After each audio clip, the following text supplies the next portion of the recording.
Well, welcome everyone, including everyone in, I think, adjoining rooms. I'm told this is the largest turnout we've had for a gathering in our new building since we moved in here, which is lovely to think of. And I guess we have to thank not only this amazing general sitting near me, but also whoever thought up that executive order, so we're grateful for that. But believe it or not, this was not a spur-of-the-moment planning. We've actually been talking about doing this event in 2 weeks, it'll be 1 year anniversary, actually. It won't surprise you, General Petraeus is a very busy man. It's not easy to get on his schedule. We managed to do it. Our timing could not have been better. And we thank you very much for taking your time to be with us. Of course, when I say our timing couldn't be better, I am alluding to the executive order. But our goal today is not to critique that. But I do think the executive order makes the discussion today important in two very big ways. First of all, our main topic is going to be the fate of the interpreters that were left behind in Afghanistan and Iraq, and the Special Immigrant Visa program, which is supposed to take care of them. But that program has been broken for at least 6 years now. 6 years ago, an Afghan translator named Shahidad Afghan, who had supported US forces for many years, applied for one of those visas. He waited 4 years, but sadly he's waiting no longer because in 2015, the Taliban kidnapped him, tortured him, shot him in the back of the head and threw him on the side of the road so people would know what happens to people who work for the Americans. That situation should not be allowed to continue. And hopefully, the current environment gives us an opportunity to revisit the problems that have been causing obstacles in that whole program. During our recent presidential campaign, candidate Donald Trump was asked about his view of prospective immigrants who wanted to serve in the US Armed Forces. His reply was this: "I think when you serve in the armed forces, that's a very special situation." He's right about that. The people we're talking about today are veterans in almost every sense of the word except the legal sense. They have supported US forces. They have participated in US combat operations. They have risked their lives supporting US military personnel, including in combat.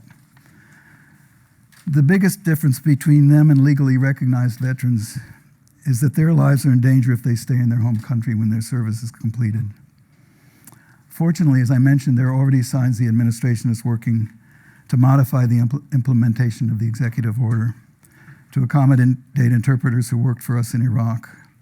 And the Congress is reportedly discussing something they're calling a No One Left Behind Act. I could not have come up with a better name if they'd asked me. I love it. Which could provide a chance to unblock much of what has been stuck for years now.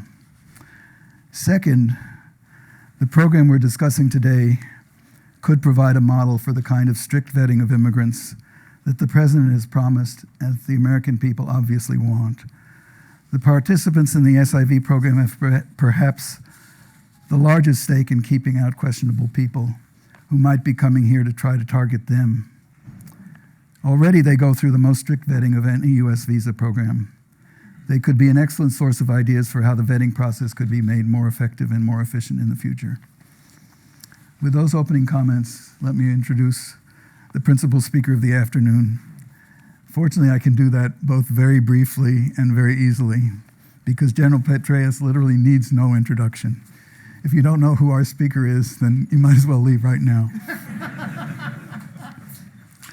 The extraordinary deeds that were accomplished under his leadership by tens of thousands of brave American military personnel have earned long chapters in military history books already. So I'd like to ask you to show your appreciation for what all those men and women accomplished under his leadership by welcoming him with a strong round of applause.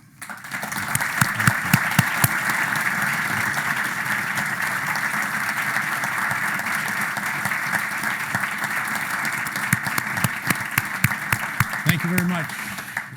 Thank you all very much. But first, we're going to have to get the microphone working, so wherever the wizards are back there, it's working now. Reminds me a little bit of that moment to remember we're 6 months into the surge, and we had to come back. Ambassador Crocker and I were testifying before the combined House Armed Services and Foreign Affairs committees. It was a huge circus, an incredible gaggle of photographers, quite emotional speeches to begin it all. And I remember they said, "Now, General, if you will begin your opening statement." I leaned forward, began speaking, and we realized that the microphone was not working. It did cool down emotions a tiny bit. Look, this is a privilege. We did indeed start working on this almost a year ago, trying to find the date and so forth.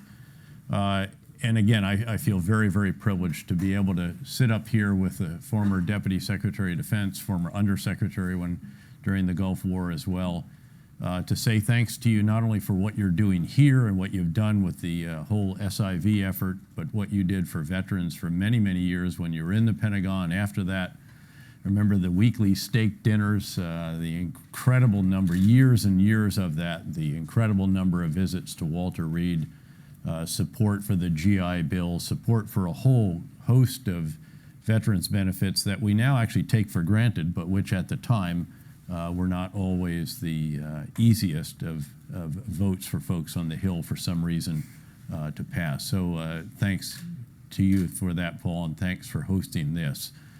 I want to start actually by asking, first of all, those who served in U.S. uniform or as a development or aid worker or contractor or CPA or whatever it may have been, if you would just stand up so we can see who we have here, please.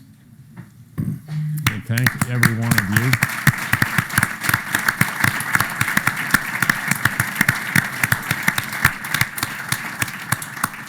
And then I want to ask those who served as translators for some of us or others who are here and came to our country under the special visa process. Please stand up as well.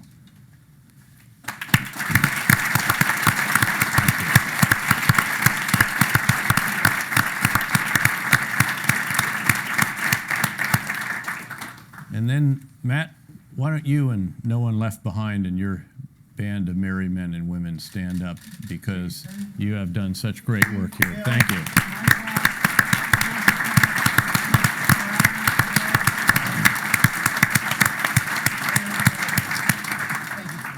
What Matt's organization does is, frankly, is not just work with folks on the Hill to try to get, again, language right, support right, and all the rest of that. It's about much more than legislation, because the job really just begins when individuals who serve by our sides, who shared risk and hardship, who put not only themselves in harm's way, but their families and their extended families as well. We were talking about some of the really tough stories. Paul recounted one of those, but there are many, many more like them. But getting individuals here is just the first step. Then it's a question of how can we help them transplant, how can we help them reintegrate into a new culture, a new country, a new society. They do generally arrive with pretty decent English skills, practiced over many years in places like the Korangal and Jalalabad and Kandahar and the Euphrates River Valley and the Tigris and so forth. But at the end of the day, that's the beginning of their experience. And what your group has done with churches, with various groups in society, and a host of others to try to make that transition as easy and as successful as is possible, I think is really a huge tribute to you and to what you are trying to promote, and really to our great country.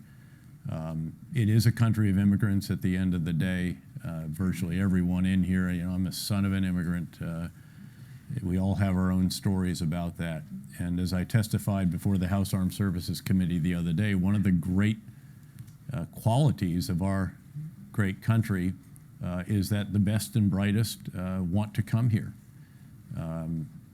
It's interesting, even that foreign leaders who sometimes seem to make their living criticizing the United States nonetheless quietly send their sons and daughters to our universities And ask for green cards. and into investment banking houses in New York and our universities and all the rest. So again, my hat's off to you and my thanks to you as well, and thanks for sort of leaning on me to do this and encouraging me. I'm delighted to do it. Thanks. Thank you. Thank you for doing it. Sure. I thought maybe a good place to start is just if you could give a little personal recollection of your experience working with translators, and Sure. if there are any particular stories that leap out in your mind. It's interesting because I had translators all the way back in the Central America days. In Haiti, when I was the chief of operations for the UN mission there, had a local translator. Again, I often insisted on a local translator, at least until Saudi Othman came into my life, and then I realized that we were bound by destiny, and so he was with me for the final, 4 or 5 years that I did Iraq and then Central Command. But even in Bosnia, I had for a year there a local translator. Happily, I can still see him in his country, because the truth is, as I was thinking about this on the way over here, in an ideal world, we don't have to have an SIV, because in an ideal world would be able to help these countries do sufficiently well that we wouldn't have those who, again, share risk as interpreters, as translators, and so forth, have to then come to the United States, an obligation that we absolutely have. But in Bosnia, I see him every time I go to Sarajevo, which is a couple times a year. We have big investment there. And then, of course, in Kuwait, then Iraq, in Afghanistan. In Iraq, I initially, when we were up in Mosul, I hadn't yet realized how extraordinary Saudi was. So one of the one stars got him. I had a local translator there, Bashar Abdullah. He's phenomenal. He didn't just translate from Arabic to English. He was telling me about the individuals with whom we were going to meet. He was telling me about the culture. He was explaining to me, I had a reasonable idea of what Islam was and the difference between Sunni and Shia, but up in Mosul and Nainawa province, we had Yazidis, Christians, Shabak, we had Kurds, Shia and Sunni, and then different political parties, different movements, different districts and so forth, tribal elements, and he was an incredible window into Iraqi society for the first year that I was there, and it, again, was very, very privileged to have him. Tragically, the situation up there deteriorated, as you'll recall, the year after we left and so forth. And ultimately, he did have to come to the United States. We got him here, and now I see him out every time I'm out in Los Angeles or when he's in New York, because he's now a manager of several different banks. He's at that level, a regional bank manager, and doing exceedingly well, as is the rest of his family. Again, you feel an incredible kinship. We talk about the bonds of those who serve together in war. You've heard our great friend Jack Keane loves that phrase, the brotherhood of the close fight. It's a very, very special fraternity, maybe the most special and select fraternity of all. And of course, now there are women in the brotherhood of the close fight. So it's and then you have others. You do form very close bonds with your coalition partners, the diplomats, the aid workers, all of the others that join such an effort, and then obviously your host nation partners, some of whom, again, are by your side as translators. And ultimately, the best of those really become you. In Afghanistan, I had a tremendous translator. He was a former Mujahideen. He had actually already come to the United States, and so he was back there as an Afghan American, and his family was safe in Omaha, Nebraska. But just as with Saudi in Baghdad, I gave Saudi my cell phone. I didn't want to have it. These guys will call you in the middle of the night at 2 in the morning, when they're stopped at the green zone because they forgot their badge again or something else. Or, one time he called and told the ops center they needed to send an AC-130 down to Kut or someplace. And they actually did and rescued the special forces who only had Sadi's cell phone number from when we'd visited down there that day. Their TACSAT radio had gone out. So again, these individuals take on extraordinary importance in the lives of those leaders who are trying to interface with a host nation, with its citizens, with community leaders, religious leaders, tribal elders, and all the rest of that. And again, they have an immense responsibility because not only do they have to translate correctly and not skew it one way or another, they also have to pull you aside later on, as some of mine did, and say, you know, that guy was lying to you today, or that was complete hokum, or that was not in line with what we think is the real message of that particular segment of society. So it's not a skill it's a set big that deal. even an American fluent in Arabic could provide, right? No, you want that knowledge that comes from someone who has lived in that world. I mean, you get the best of all if you can have a former Palestinian, Jordanian, the Michael Jordan of Jordan, the first guy to dunk a basketball in Jordanian basketball history, who then comes to America, studies with Mennonites, goes back, plays pro ball, so he's got fluent, obviously phenomenal Arabic, and then owns 2 delis in New York, so he's a businessman and an entrepreneur, and even drives a limo in his spare time. I mean, that's what you want. So he's accomplished at all tasks and has been back many times and still is employed now as an advisor, because it's not just translation, it's not just interpretation, it is advisor, I think, that is actually hugely important. Are you hearing these days, particularly or in the last months, from interpreters back in Iraq or Afghanistan that you dealt with, or about the anxieties they may be going through? You know, you hear about it. It comes and goes depending on the security situation in a country, in an area. Obviously, we heard a great deal out of Mosul, tragically, when the Islamic State swept in and imposed this very barbaric form of extremist form of government and interpretation of Islam. Certainly have heard again from Afghanistan as the security situation has eroded. And so, yes, you do hear that. You know, there are other groups also beyond No One Left Behind. There are a number of other very, very wonderful folks who are trying to look after those who we know from when we were there. And it does bubble up. And obviously the events of the last week, needless to say, have put this into higher relief, I think, than before. What do you think was the implicit or explicit promise for these people when they came to work for us? You know, I don't know that people sat down at the beginning of these and said, you know, if you'll serve at my side and share risk and ride around and get hit by IEDs from time to time, or, you know, save somebody's life as Matt's interpreter did, literally. Again, I don't know how you ended up with a weapon in your hand, but it sure was nice that you plugged the 2 Taliban that were trying to kill him when he got wounded.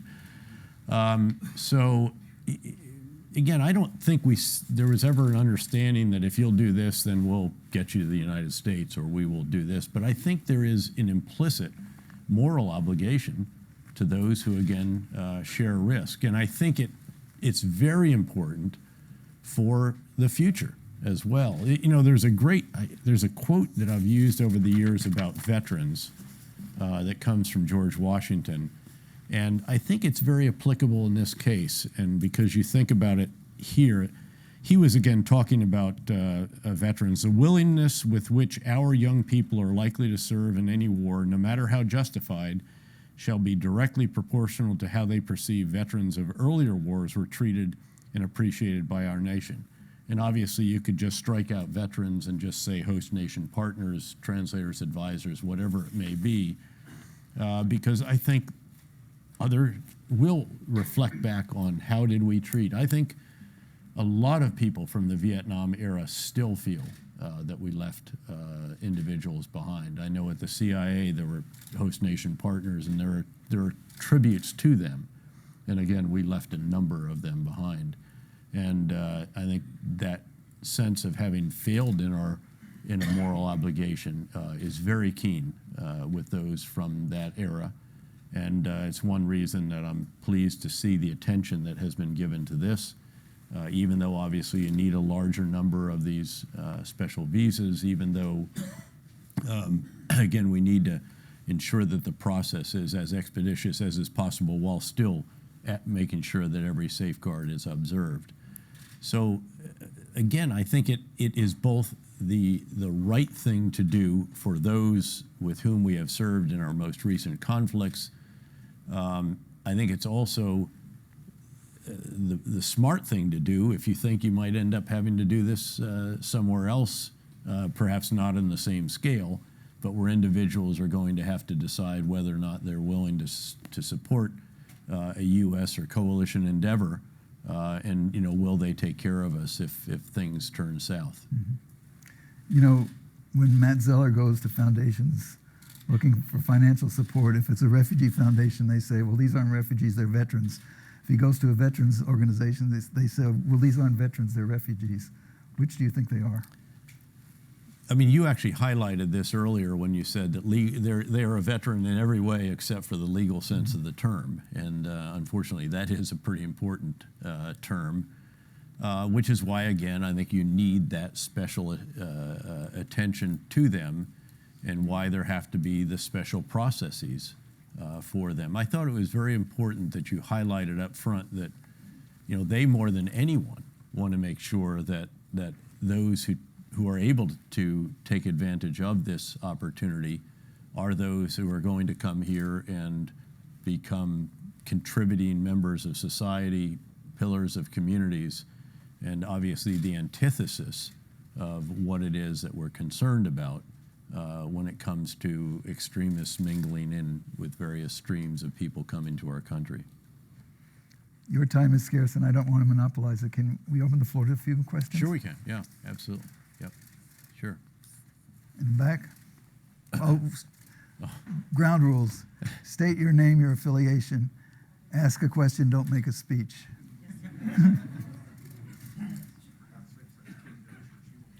Kim Dozier of the Daily Beast. Let me ask you a question if I can, Kim. How many host nation translators did you have when you were in Iraq, as an example? I was just at least a dozen over the time that I was based there, and in my time in Iraq and Afghanistan. Many times translators, usually Muslim, risked their lives and in some cases saved me from harm. When you got hit, did your translator survive? When we were with a 4th Infantry Division patrol, and when we were hit by an al-Qaeda car bomb in 2006, right, it killed the captain and his Iraqi translator, who was serving as a translator for us all. They were closest to the blast, as well as my camera crew, and 4 of the soldiers were injured. So they're always next to the people taking the most risk and helping us understand the culture. In your case, so that you can conduct military policy. In my case, so that I can understand what's happening in front of me and report it back to everyone here. But can I ask you a question? Who you are, but you should identify yourself. Kim Dozier with the Daily Beast, and I was with CBS News in Baghdad from 2003 to 2006, and we were hit by a car bomb there. And translators were our lifeline in everything that we did. So my question is, a lot of Americans haven't met a Muslim who served with the military overseas. There's a lot of distrust in the country right now between the various communities. Do you see a way to use this force of translators who've come here, who served with U.S. forces, to help bridge that gap? And also, there was a lot of heated rhetoric during the campaign. Do you think that some of the things that were said, from comparing Islam to a cancer, need to be rolled back and restated and focused just on Islamic radicalism and terrorism, as opposed to tarring the whole religion with that brush? Yeah. First of all, I do think that individuals like this can help bridge the gap. I would contend that they probably already are in many cases. Certainly they do that more in certain communities where communities have really welcomed individuals, where there were already families and so forth. But clearly there are a lot of communities, as you say, that just have perceptions, not the reality of contact with those of another faith, in this case of Islam. And so I think they can. I think in truth that there are many segments of our society that can do that as well and that are attempting to do that. We have the ambassador from Iraq is here somewhere, a great ambassador who's taking risk as well. Where is Sayed Safir? Fareed Yassin, thank you. Fareed is someone we all know well. He went back to Iraq with Adnan Pachachi. He's got both Shia and Sunni blood, brilliantly educated, PhD, time at MIT and all the rest. Adel Abdel Mehdi, also a number of the other major diplomats, the Minister of Foreign Affairs and others.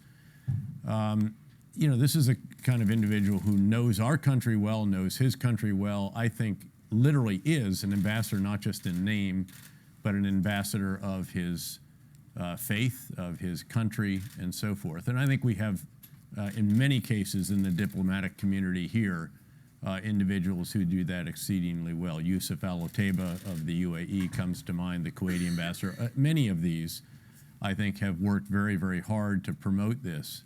And I do think that in the wake of, of any campaign that inevitably gets to be fairly partisan and with pretty heated debate and discussion, that clarification afterwards is useful. And I think we see some of that taking place.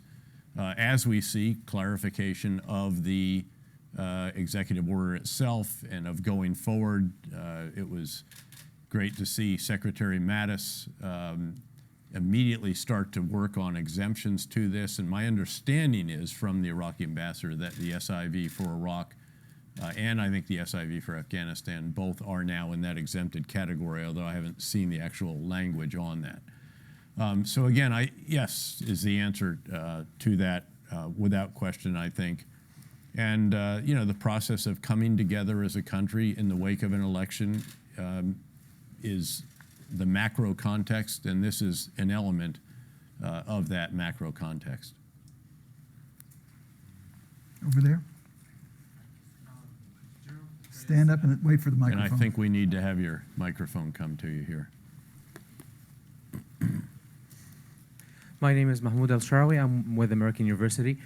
My question is, the war in Iraq started like 2003, and actually the withdrawal of the forces completed at 2014.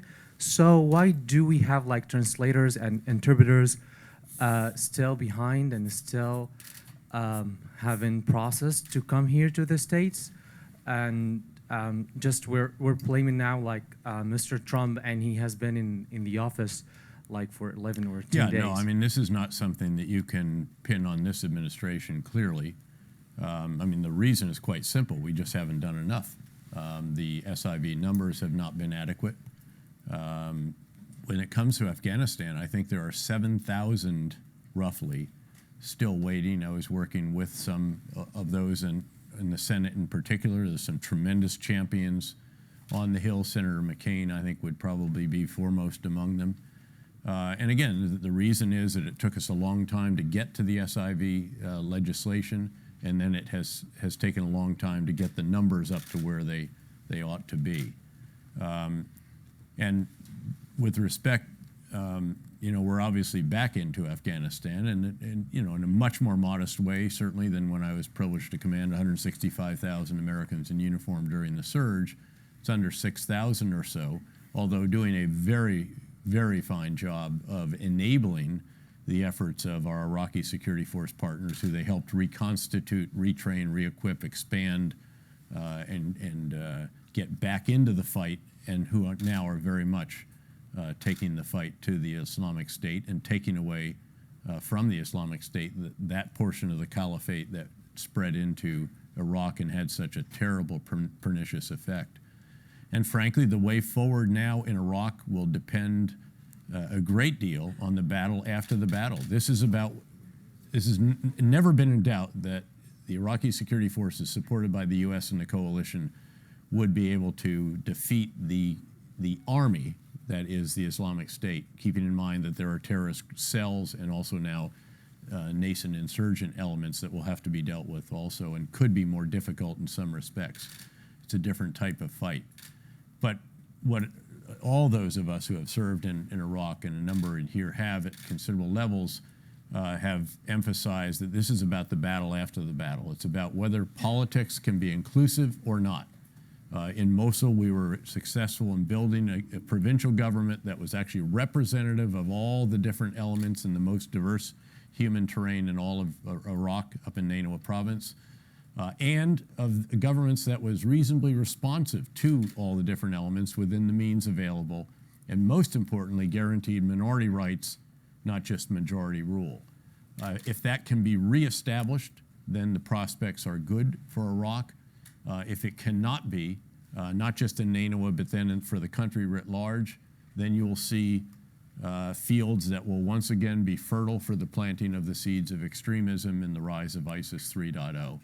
And obviously, a lot of people are working very, very hard, not just those in uniform, and in fact, even more so, those in State Department and elsewhere, to try to help our Iraqi partners, as Prime Minister Haider al-Abadi, who, by the way, stood in the way of retaliatory action, as I understand it, Ambassador, when others sought to use this to drive a wedge between the United States That was a gutsy and performance. Iraq.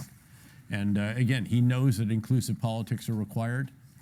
He knows that the big achievement of the surge was to bring the fabric of society back together, to bring the Sunnis back into that fabric, the Sunni Arabs, and it was sustained for a good 3.5 years after the end of the surge, and it wasn't until that was undone by highly sectarian actions targeting Sunni Arab leaders that it began to unravel and gave us an opportunity for the Islamic State to get back off its stomach, drift into Syria, gain all kinds of additional power, resources, and sweep back in as an army. Microphone. Thank you. Rendell Rahim, President of the Iraq Foundation. First of all, I'd like to ask if in the exemptions, people who work for the embassy in Baghdad are also included, because they are also vulnerable. Or is it just limited to people who are working with the coalition forces? What does the legislation say on the SIV? I thought it was people that worked for. I believe that is the case, Yeah. but please look at the language. My understanding was it was. Yep. My question is, do you believe that the recent executive orders, and not just the one freezing, if you want, the coming in of refugees and asylees, do you think it is going to put people in Iraq and presumably Afghanistan, but especially in Iraq, at greater risk inside Iraq? Are those executive orders going to radicalize even more some people in Iraq who can retaliate against Iraqis who work with the United States? I think that will depend on the speed of the ironing out of what the processes will be. Again, there have been halts in the past occasionally to some of these processes. At the end of the day, though, if you go back and look, we used to have a sign on the operations center. In fact, you saw it up in Mosul. We had it wherever I was privileged to be a commander. And there was a question up there that stared us in the face all day long, and it was, will this operation or policy create more bad guys than it takes off the battlefield by its conduct? And if the question to that was that it will create more bad guys, then you probably want to pause a bit. Again, depending on how quickly this is sorted out, that's a policy that could run afoul of that particular question. And back. I think you had your hand up before. Yep. Hi, and thanks, Paul, for your foresight in hosting this event and thinking of it so long ago. General, I was in... Introduction. Paul O'Brien, I'm with Oxfam America.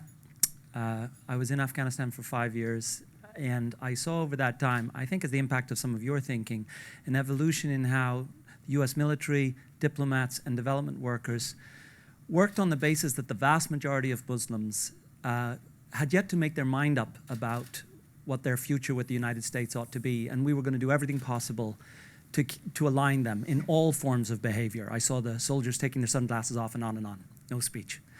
I want to ask the American corollary of that question. Do you think these recent decisions in the executive orders are going to have an impact on U.S. security to the extent that they will help Muslims to make their minds up around what relationship they ought to have with the United States? And if so, what should we do differently to assure the security of the United States? Again, I think it depends a great deal on how we clarify as we go forward, on the speed with which we resolve what additional steps are required, the logic that's behind all of that, and then frankly, at the end of the day, the communication of all of that as well. And if that is done in a manner which, again, recognizes that 99.9% of probably of most any faith want to just get along together and provide for themselves and their families and help their kids do a little bit better than they did, then I think we'll be in good shape. Yep.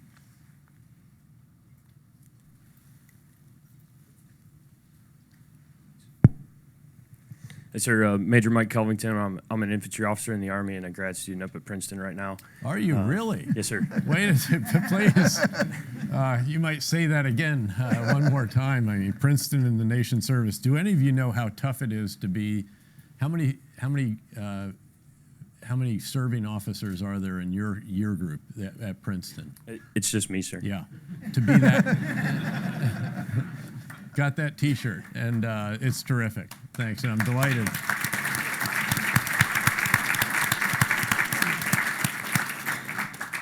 I hate to take this, but when people would ask me up in Mosul or in Iraq later on in Baghdad, you know, what was it that seemed to give you some insights that helped you as you were grappling along here with not much guidance from above? And you know, we were that first year we were the occupying authority. We had all power, right? And indeed, I was the sheikh of the strongest tribe in northern Iraq. And you know, we're trying to figure out how do we do this and all the rest. And when folks would say, you know, was there anything what experience helped you? And I said it was doing graduate school at Princeton, where I learned that there are a lot of smart people in the world that don't see the world the same way that I do, that have different beliefs, that have different backgrounds, that have different fundamental assumptions about the state of nature in the absence of government.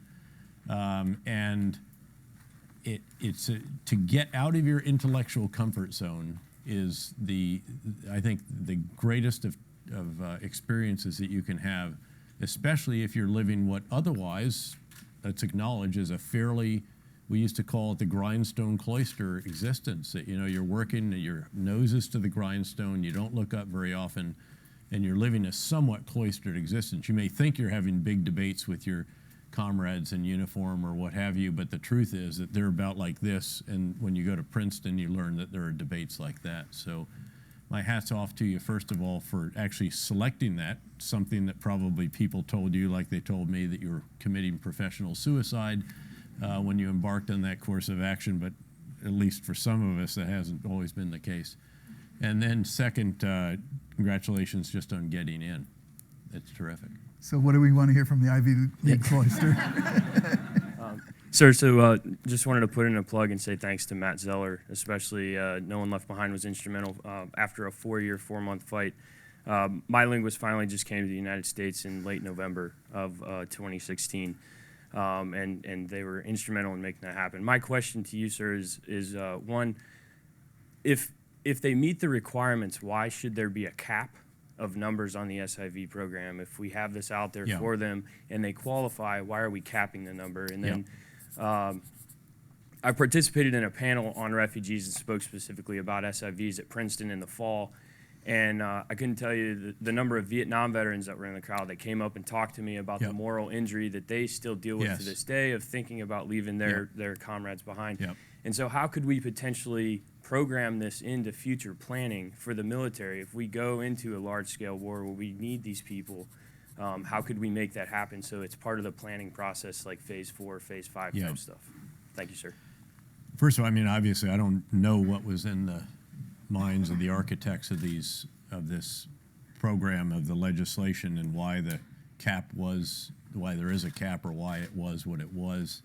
I mean, I can surmise that at the end of the day, if you're really forthright about government rations certain activities. If it doesn't, then costs are endless and so forth. And I suspect there's some of that kind of thinking that went on here, that if we open it up too wide, next thing we'll have every Afghan will be here because they'll all claim to have worked. There'd be some logic perhaps like that in the mind of some staffer. And that's all I can surmise. Again, I should note that, when the translator I had in Haiti, and I asked him, so where do you want to be 5 or 10 years from now? I mean, I'm concluding my term, would put our heart and soul into this. I mean, that was a tour where I'd sleep in the ops center at night. I mean, people don't think it was very violent. We were launching ops all the time. I was the guy that launched the QRF. And I wanted him to say, I want to be the mayor of Port-au-Prince. I want to be the president of Haiti. He said, I want to be an American. And He's not an idiot.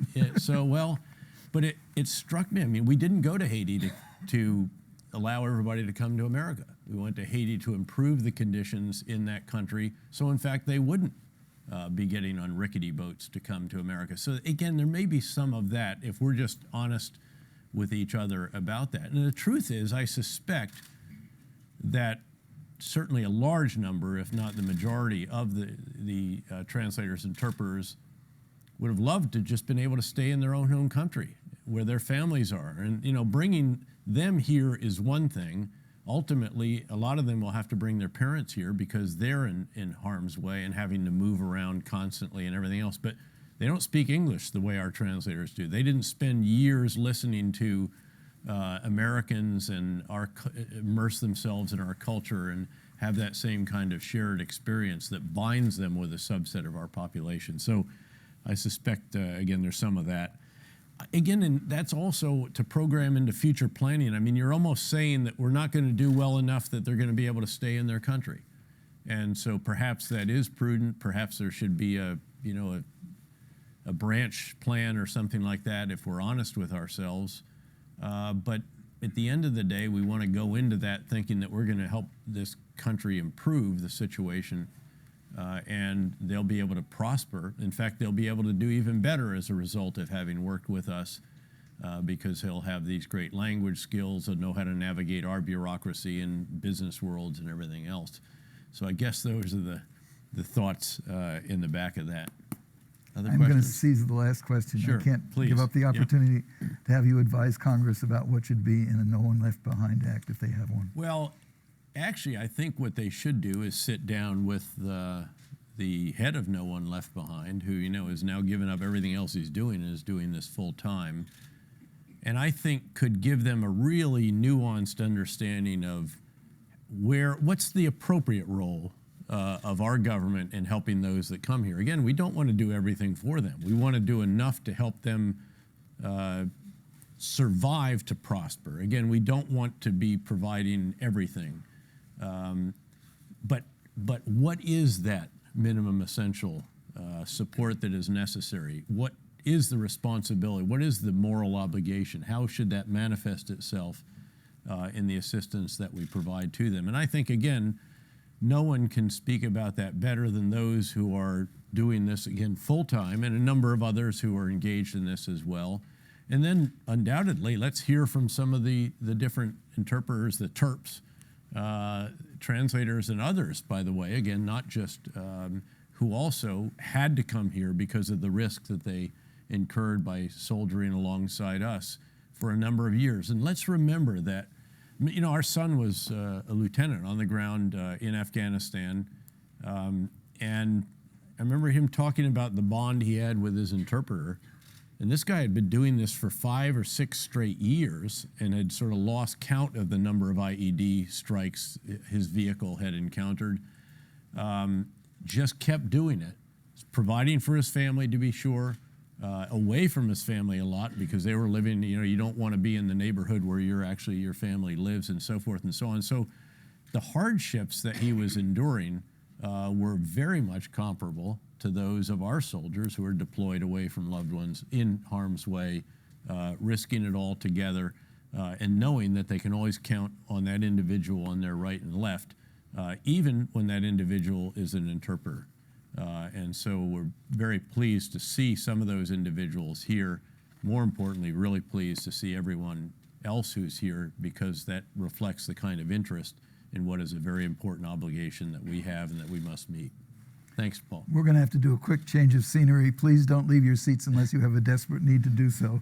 Please join me in thanking General Petraeus. Thanks. Thank you, Paul.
So thank you for staying for part two. I didn't give you an option to leave, so I'm glad you didn't take it.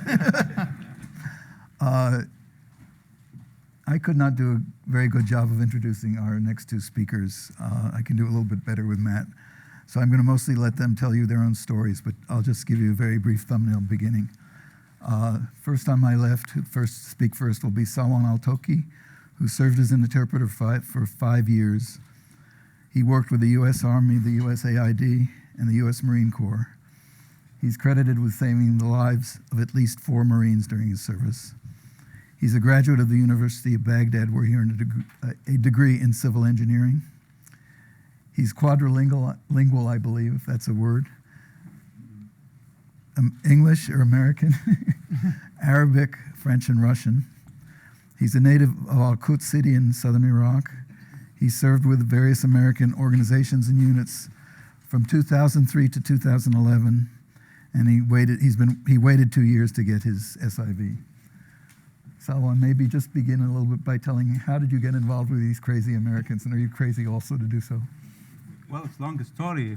I'd like to stand because I'm not comfortable with seats. I'm a civil engineer, so I have to be on the field. So let me ask you this, guys. Anybody accused to be a traitor?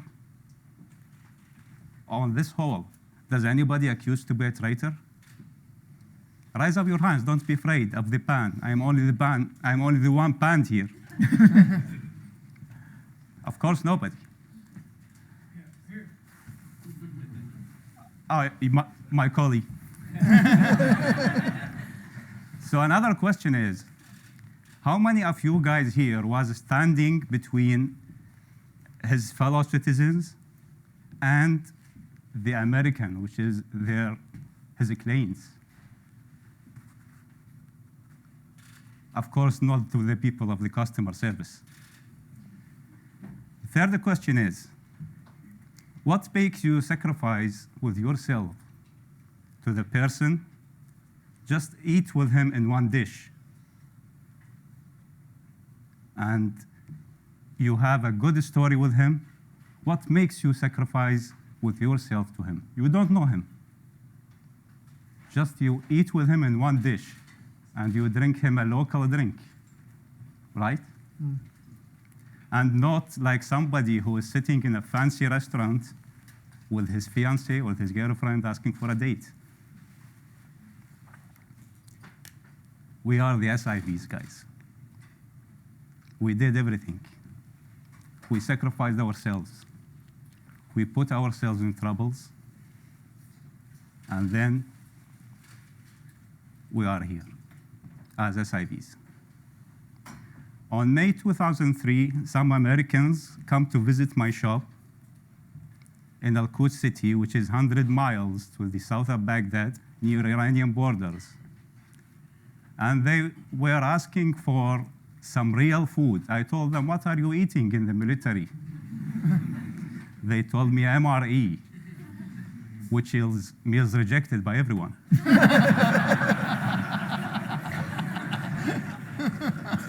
And this is a message to General Petraeus.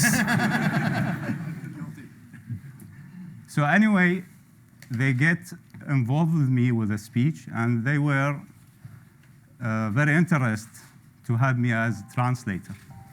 I told them I don't have any idea about the Americans' intentions in Iraq, so I need to see your general. At that time, he was Lieutenant Colonel Grabowski and Mr. J. Garner. It was the first beginning. Their intentions were very satisfied, and they get involved. First step with United States Marines Corps Headquarters 323, which is called 4th CAG. CAG means Civil Affairs Group, right? We get involved to renovate schools, water station. They use my engineering skills. We get involved to teach the young judges, teach the police officers. We get involved in everything to renovate the infrastructure in Iraq and to make the local government, elected local government, qualified by sending them to training, and we train them also. Then I worked with the United States Agency for International Development as a program development officer. At that time, we were involved to get women's centers, children's centers, Iraqi Chamber of Commerce, and I was proud that I'm the first one who established the Iraqi American Chamber of Commerce. But they forget me. And then I worked with the company as a subcontractor called ECC, which is Environmental Corporation Company. This company worked with the United States Air Force, and I am proud I was the establisher of the first police academy in Iraq. This police academy was trained lots of Iraqi police and National Guard every 6 months, about 1,500. That was in the south. And finally, I'm here as SIV. And thanks for the American people. And thanks for Ambassador Wolfowitz. And thanks to the gentleman. He was my guest in Baghdad, and now I'm his guest. But the only thing that I'm getting older, he's getting younger. So guys, I am proud to be with you here.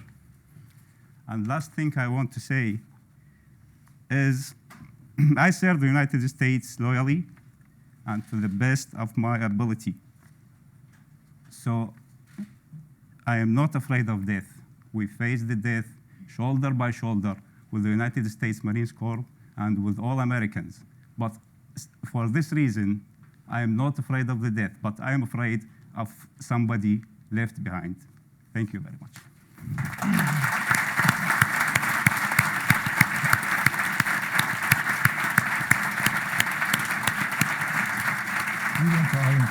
You went to Arlington when you came back, right? Yeah. Just before I introduce the next speaker, just a quick question. What was the first thing you did when you got to Washington? A good question. The first thing I did here was to visit the grave of Lieutenant Colonel Zengas. He's the first civilian targeted at the war. I was working with his unit, and then he worked with the CPA, which is Coalition Professional Authority, as a civilian. He was targeted and killed, and I visited his grave here in Marines Corps Cemetery. And also, I feel myself proud because I have a good friends here, like Lieutenant Colonel Zengas, Colonel Kuvian, and others. They support me, they put me with their families, they consider me as a member of the family. Thank you so much for them.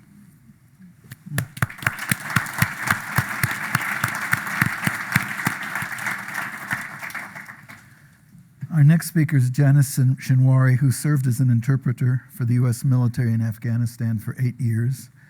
He's credited with saving the lives of at least 5 U.S. soldiers in combat. He's received numerous U.S. military commendations for his extremely honorable service.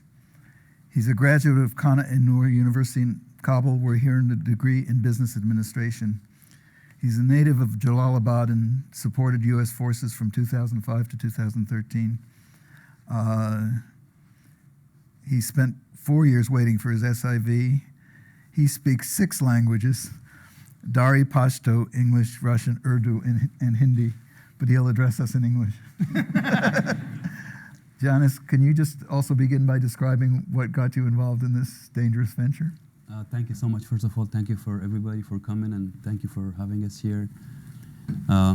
Actually, there was a couple reasons that why I became an interpreter.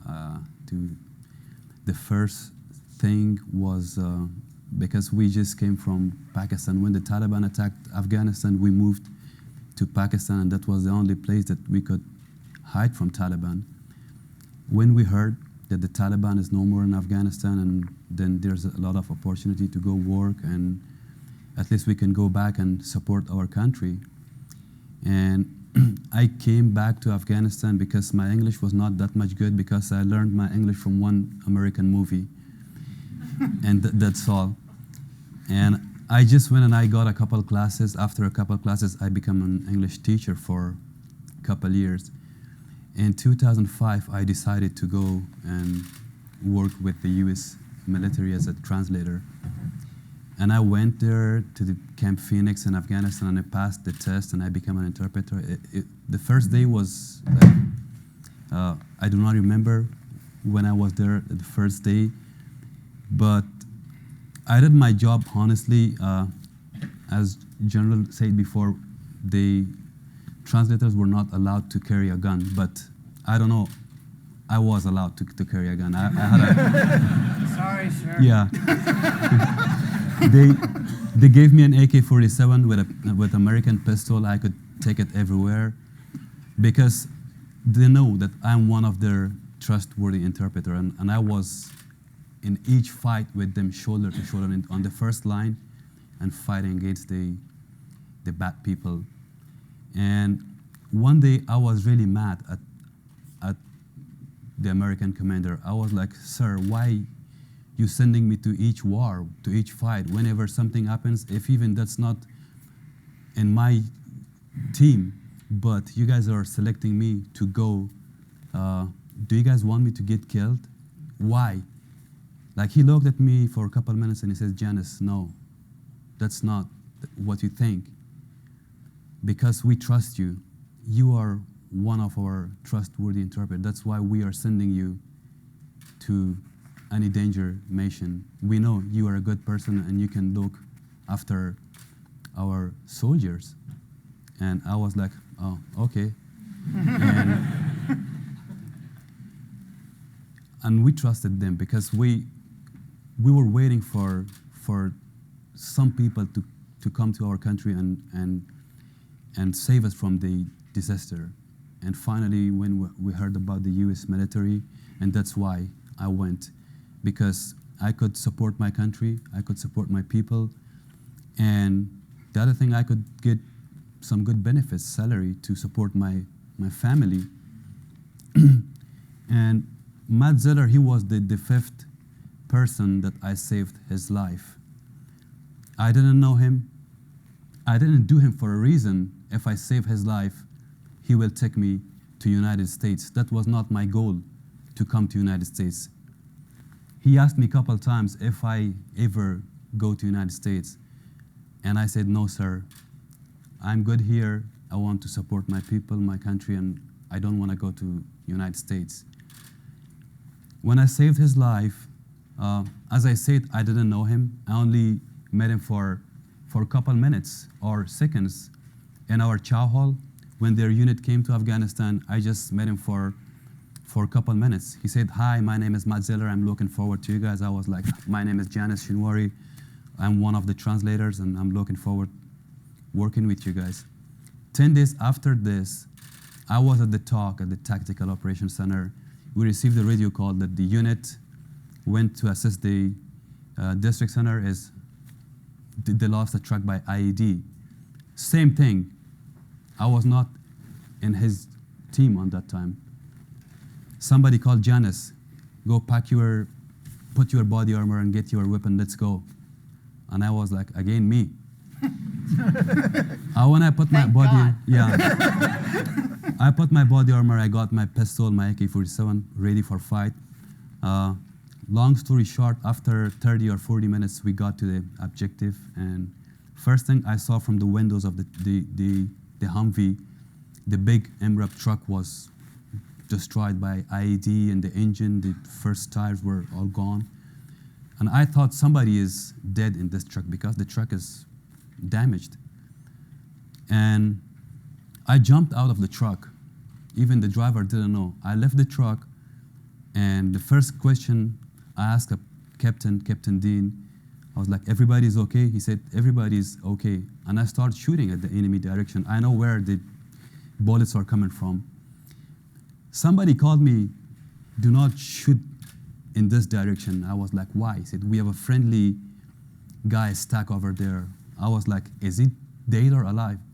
They said, "We don't know." But I was like, "I'm going to see if he's already dead, I will bring his body, God forbid. And if he is alive, I will bring him alive." I start moving, and when I got close to him, like, he didn't see me, but I saw him from his behind. And I said, "How to go and bring him? If I go, and because I had a different uniform, if he see me, he will shoot me, and he will think I'm a Taliban or somebody." Like, I was thinking for a couple seconds, and I saw two things are moving behind him. When I passed my eyes, and like two Talibans were coming like a couple meters behind him to get him, kill him or get him alive. And I was like, now I should make a decision. I can't go back. I can't leave my American friend here. And there's two more guys are about to kill him. And I did what I was supposed to do. I just shot at those two guys, and I ran at him, and I was like, "Brother, you're not safe. Let's go back." And he was like, "Who the hell are you?" Because he didn't remember my face, and I was like, "I'm Janice, one of the translators. You are not safe. Let's go back." And long story short, we got back, and we came back to the base. Next morning, I went to the chow hall to get my lunch. He came with his plate, and he was like, "Brother, can I sit here?" I was like, "Sure." And he hugged me. He said, "Thank you for saving my life." And he said, he's going to ask me a question. I was like, "What?" He said, what I did to him, he said he was expecting this from one of his own friends, one of his own American, but nobody came to rescue him. Why I did? Why did I put my life in danger and saved his life? I looked at him, I said, "Brother, you know you are my guest in my country. And this was my responsibility to look after my guest. And that was my responsibility to save your life. And now you are alive, you can go back." And that's all I did. And that's how Afghan people, generally Muslim people, does. They don't want their guests to get hurt by anybody. We will put in our life in danger, but save our guest.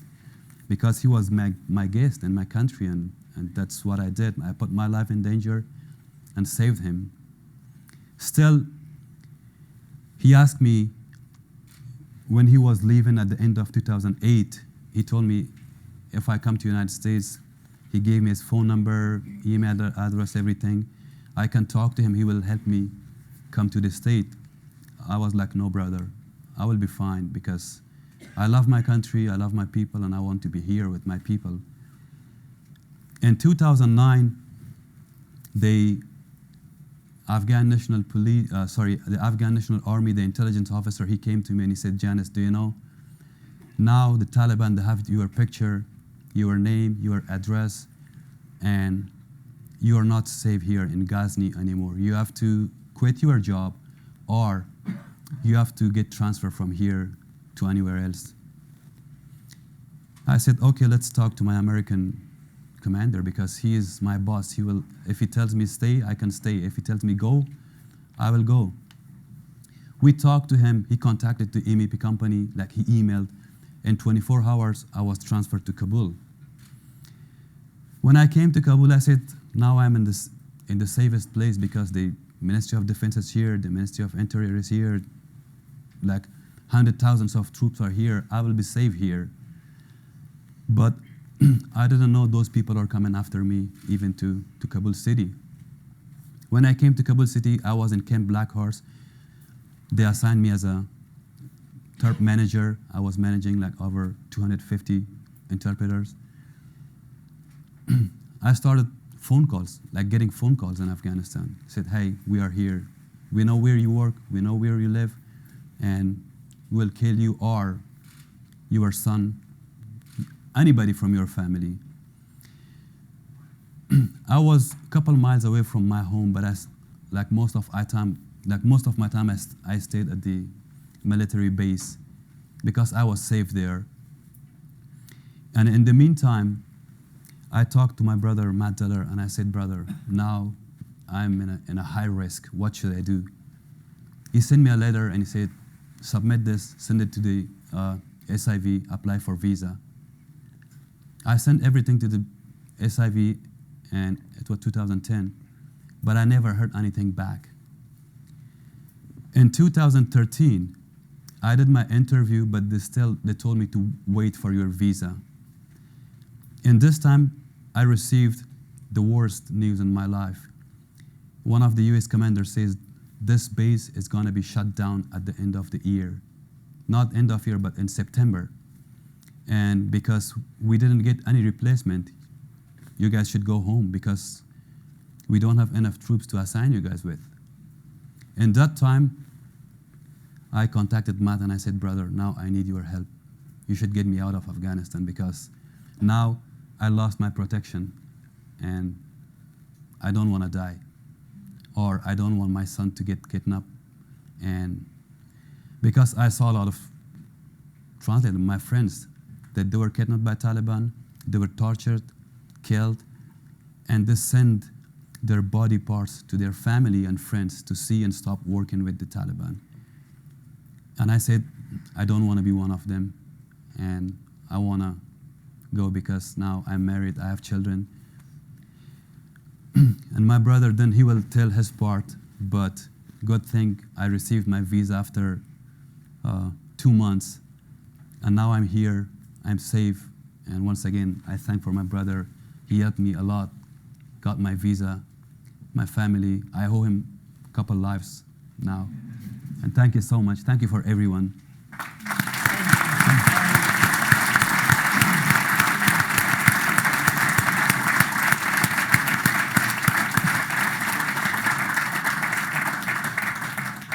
Janice, 2 quick questions. What was the movie you learned English from? It must be a pretty good one. Actually, that was an old movie. I don't know if you guys watched that movie. The movie star is Arnold Schwarzenegger. The movie is Commando.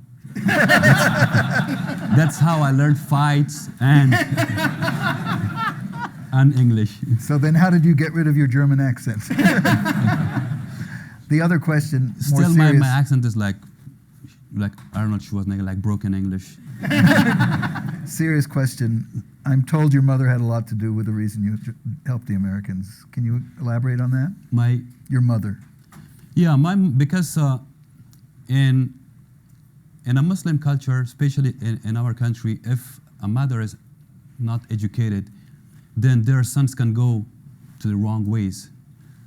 I'm telling you, most of those Taliban and Al-Qaeda, because their mother, in our country, if I go do anything, I will get my mom's permission first to do it. If she say no, that's no. If she say yes, that's yes. Without her blessing, we don't do anything. And the one who is like Taliban, because their mothers, they're uneducated, even they don't know about Quran, what the Quran says. They say, okay, I'm going to fight and I'm going to kill American, anybody who works for the government. Because the mother is uneducated, she say, okay, go ahead, God bless you, my son. But if I say the same word to my mom, trust me, she will slap in my mouth and like sit down. But when I told her I'm going to support my country, I'm going to help the US mission in Afghanistan, she was like, okay, my son, that's good. Go ahead and do it.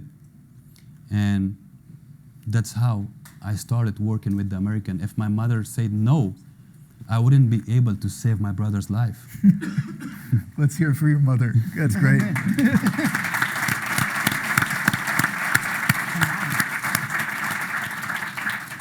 So last but by no means least, Matt Zeller.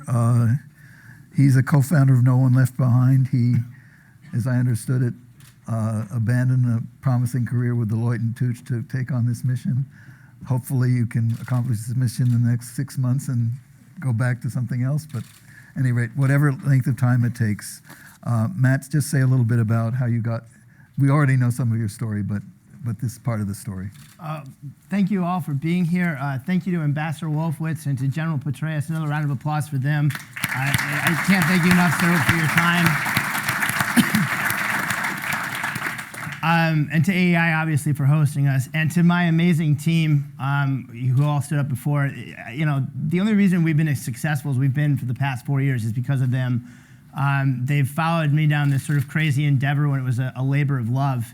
I think to understand how this got started, you have to understand that the guy sitting next to me is not just my guardian angel, he's a saint.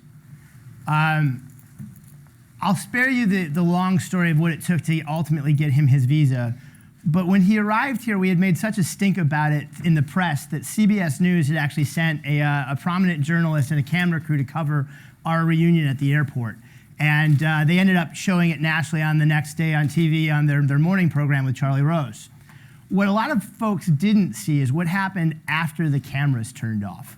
The camera crew was packing up their equipment. We were saying goodbye to everyone. And I turned to Janice and I said, okay, brother, let's go get the rest of your luggage. And I have no idea where you're going to stay tomorrow, but tonight you can stay with my family and I.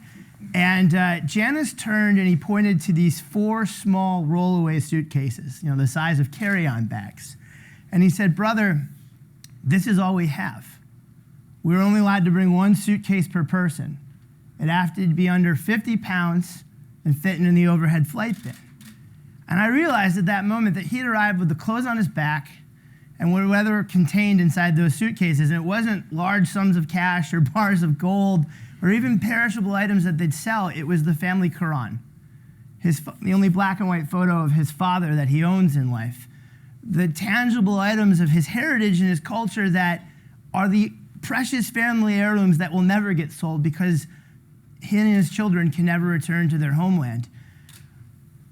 And when I realized at that moment that that's all that they had, that they didn't even have linens for a bed, that they didn't have any sense of what it was going to take to survive in our country and our culture, I was dumbfounded at just about how extensive the challenge was going to be to try to get him and his family integrated.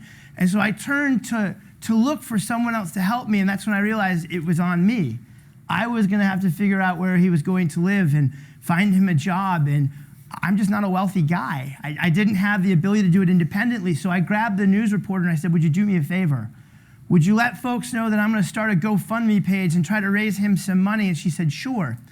3 days later, I'd found him a modest 2-bedroom apartment in Alexandria, Virginia, just down the road from where I was living at the time. And thanks to the generosity of friends and family throughout the DC area, we were able to furnish it with wonderful donations of a bed and a couch and so on and so forth. And I'd gone over to his house to have chai. Every night in Afghanistan, we used to have tea together and talk about our country and our cultures. And I don't know if you've ever gotten the chance to play the Beatles for someone for the first time, but it's pretty cool to watch them see how they take to it. And we went over to have chai, and he was so proud to have me in his home, and I took out a check because I had been to the bank on the way over to his home to see how much money we had raised. And what I found shocked me. There was $35,000 from the American public, from complete strangers to support him and his family. And so I sat down at his dinner table and I pulled out the check and I said, Janice, I have here a gift from the American people. And it's in thanks and exchange for your 8 years of frontline combat service. You see, the only difference between me and him is twofold. One is stupid, and that's I won the birth lottery and he didn't. The second one is the one that's important. I'm a 1-tour combat vet. He's an 8-tour combat veteran. And so despite the fact of our difference in service, I happen to win the birth lottery, so I get to go to the VA for the rest of my life for health care. And if I walk into a Walmart tomorrow and show him my honorable discharge, company policies, I get a job sight unseen. He walks into a Walmart and asks for a job, he has to plead his case and hope he gets considered. Otherwise, they ask him to buy something or move along. And I just didn't think that that was right. And so I wanted him to know that the American people were standing with him and that more importantly, that money was going to cover the next year of his life. It would have paid for rent and food. And so I said, brother, this is the first night in your life, I'm sure, that you've had a chance to rest. He was born in 1978. The Soviets invaded the next year. He's been facing a war ever since. And so I tried to give him this money, and he thought about accepting it for maybe all of half of a heartbeat, and he said, brother, I can't take this money. I said, what do you mean you can't take it? There's not a refund button. What do I do? And he said, he got really serious. He looked me right in the eye, and he said, well, what about Hassan and Latif and Jamshid and Maiwand and Habib? Don't they deserve to be here too? He was naming off all the other translators who were still back on our base in Afghanistan at that time. And he had a really good point. Even Habib, who I didn't like, deserved to be here.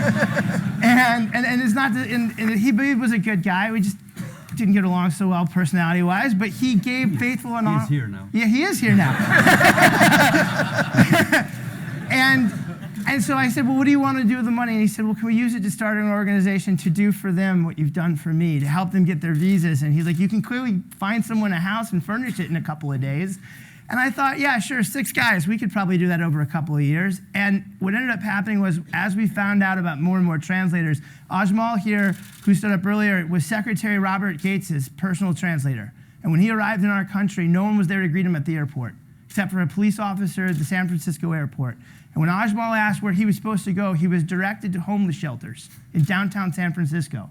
His wife, himself, his 4-year-old son, and his 2-year-old daughter walked up the 101 freeway from San Francisco airport to Fulton Street, where we found them 4 days later, where they had remained homeless that entire time. He spent 7 years in the Korengal Valley fighting on our behalf. That's a veteran. And on the day he got here, we allowed him to become homeless. That's simply unacceptable. And when I realized the challenges that these people were facing and that there was really no other organization out there that was stepping up to meet that problem, my Army training kicked in. And I started calling Jason, our COO, who is an Army veteran as well of both wars and has been a friend now for a decade. And I said, can you help me out with this? I called Bill Shugarts, who's standing in the back, and Keith Sadler here are both Vietnam era veterans, and asked, can you help me out with this as well? And we started putting a team together, and here we are now, almost 4 years later. We're in 8 cities, and we've helped resettle over 4,000 people in that time, but that's just a drop in the bucket. There are still tens of thousands of these people who are left behind. And so our goal is simple. We want to get them all their visas that they were promised. When they arrive here, we want to give them what we call an honor flight welcome at the airport and present them with an American flag and thanks for their service. We want to find them a place to live. We want to pay for it for 90 days. Furnish it at no cost to them, find them a car, buy them that car, and give it to them, because the car is ultimately the most transformative thing we can do. It opens up a world of employment, help them to find and retain a job, and then, as we call it, find them a first friend, an American to help mentor and guide them. And after we've done this for all the people that we made this promise to in Iraq and Afghanistan, we don't want to be in business. I mean, how many organizations that you hear that say that they don't want to exist? If anything, we'd like to see DOD take on this responsibility in future wars, because quite frankly, the nation's solution to this problem shouldn't be a 35-year-old with a nonprofit in a startup phase. But that's what it's become. And I think that, together, if we unify as a country and throw some resources behind this, we really could solve this problem, because otherwise, this is going to be one of those never again moments that we ultimately regret. And all you have to do is ask a Vietnam veteran about the half century of moral injury that they've lived with to understand, what that's going to do to not just our generation of veterans, but I'll finish, I guess, with this. I enlisted first, right after 9/11. I'm a New Yorker, a proud New Yorker. And I was a sophomore in college on 9/11. I had no intention of going to the military, but I walked up to the first recruiter I saw in a mall a couple of weeks later and said, where do I sign, and enlisted, and I went right into the infantry. And then at the end of AIT, there was a recruiter for ROTC that said, the Army has seen a lot of leadership potential. We'd like to send you back to school and finish your degree and get a commission. And so 2 years later, I commissioned as Lieutenant Zeller. And when you commission, there's a ceremony that you do where you get your first salute from an NCO.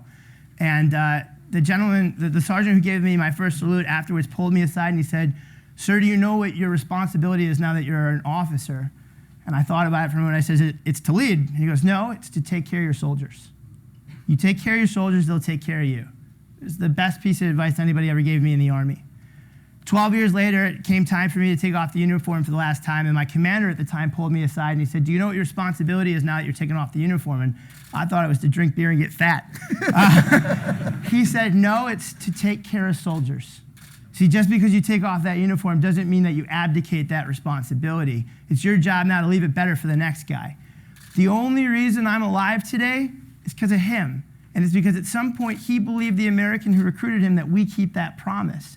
So what happens to our brothers and sisters like the major, sitting in the back, who might end up fighting in a future war in, say, Syria, or a commitment back in Iraq or Afghanistan? Is it not our responsibility to make sure that he goes off to war with exactly the same resources that I have, if not better? And to me, that means locals who are ready and willing to stand with us because they know that we honor and keep our word. And that's the goal of our organizations, is to keep our nation's promise, to ensure that no one is left behind. Thanks.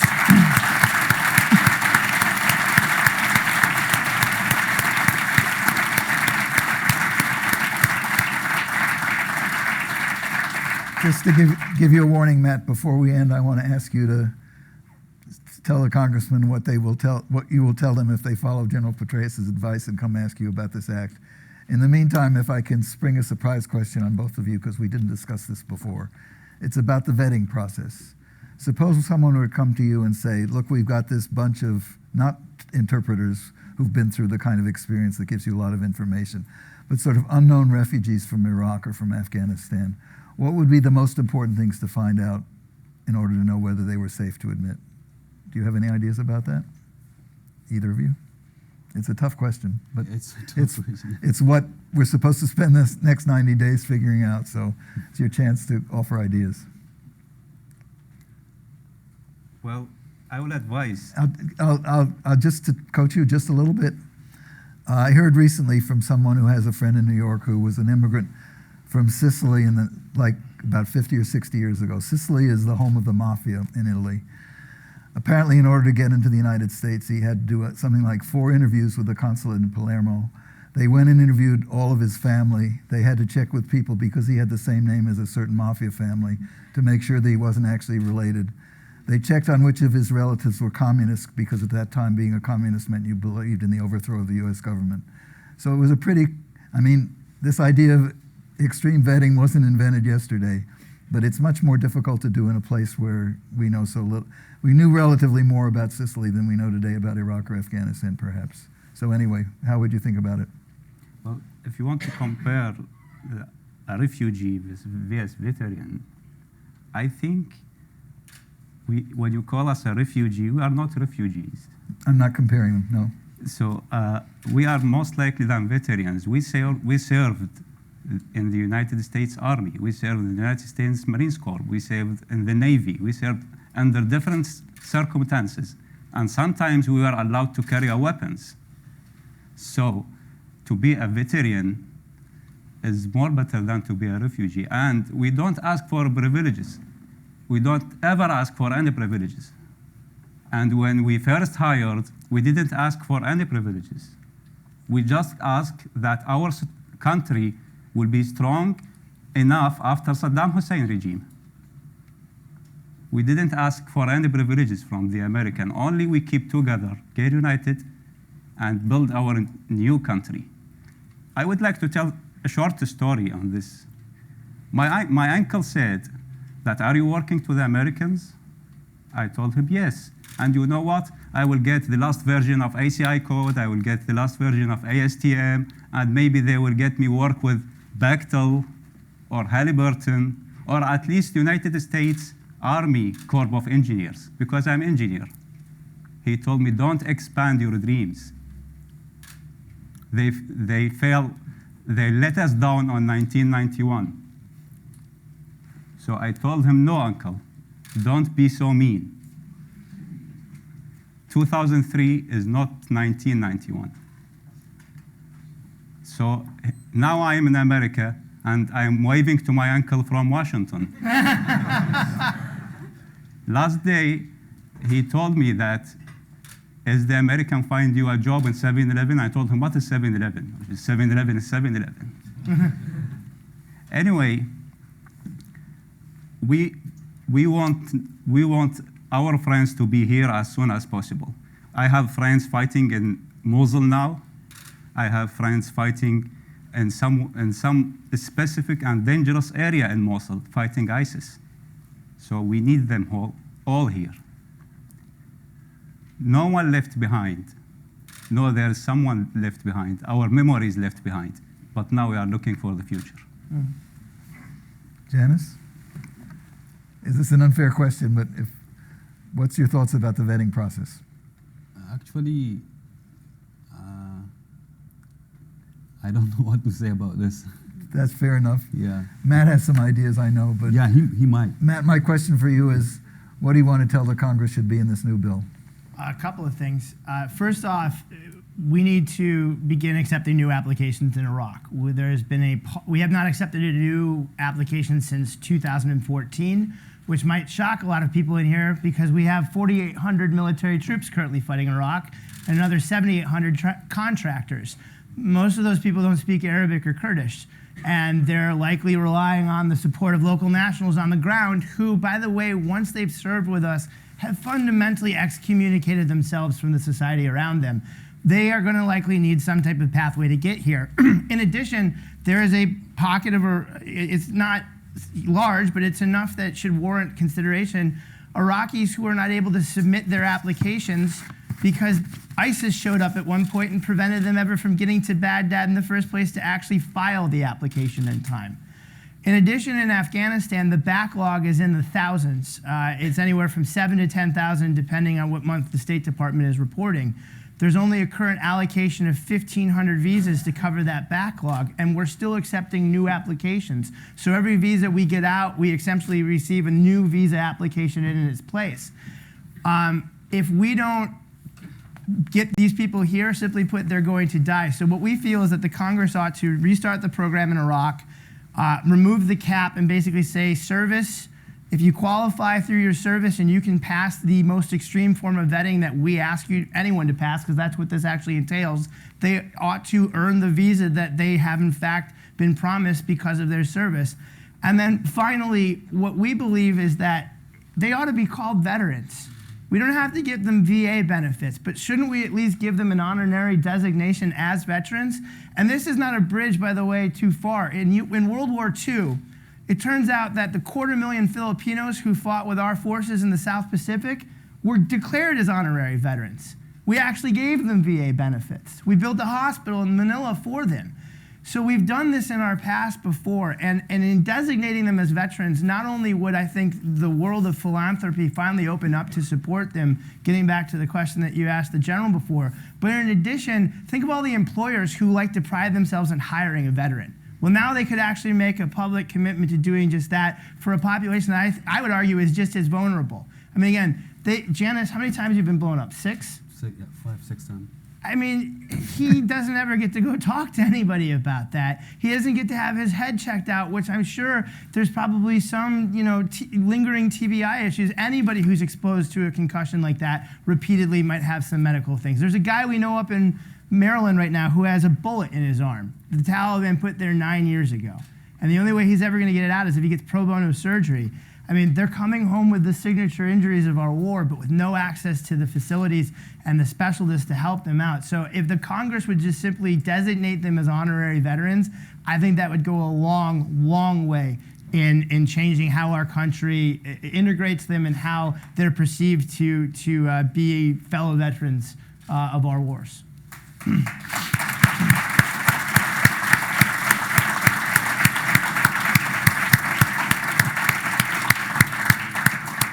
Well, that's a great note to conclude on. We have to end it. It's past 4. I think if our interpreters are willing to stick around a little bit, the audience may want to come up and talk to you and ask you questions personally. Thanks, everyone, for coming. It's been a great audience, a great discussion. Thank you. Thank you.